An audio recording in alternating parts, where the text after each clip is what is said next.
कर्नाटक हुकूमत ने एक अहम फैसला लेते हुए 4 जून को आरसीबी की जीत के जश्न के दौरान भगदड़ के सानिये पर मुअत्तल किए गए आला पुलिस अफसरान की मुअत्तली ख़त्म कर दी है।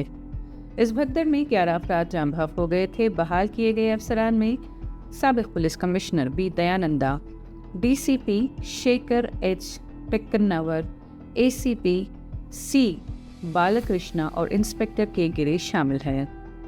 हुकूमत के मुताबिक अदालती कमीशन और मजिस्ट्रेट इंक्वायरी कमेटी ने अपनी तहकीकात मुकम्मल कर ली हैं और रिपोर्ट्स हुकूमत को सौंप दी गई है। इसके बाद मुतल्लिक़ा अफसरान ने मुअत्तली ख़त्म करने की दरख्वास्त भी की थी। सरकारी हुक्मनामे में कहा गया है कि इन अफसरान को फौरी तौर पर खिदमात पर बहाल किया जाता है, अलबत्ता महकमे की कार्रवाइयाँ बदस्तूर जारी रहेंगी।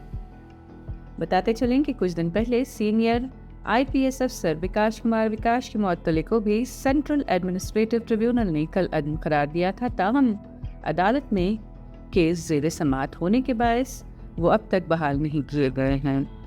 हुकूमत पर इल्ज़ाम लगाया जा रहा था कि उसने पुलिस अफसरान को कुर्बानी का बकरा बनाया है। अब जबकि इन अफसरान को बहाल कर दिया गया है, अपोजिशन बीजेपी ने कहा है कि इन अफसरान की बहाली से हमारी बात सच साबित हुई है। बीजेपी ने इल्ज़ाम लगाया है कि सानिये की असल जिम्मेदारी वज़ीर आला सिद्धरामैया और deputy CM DK Shiv Kumar पर आयद होती है, लिहाजा उन दोनों को अपने ओहदों से मुस्तफ़ी होना चाहिए।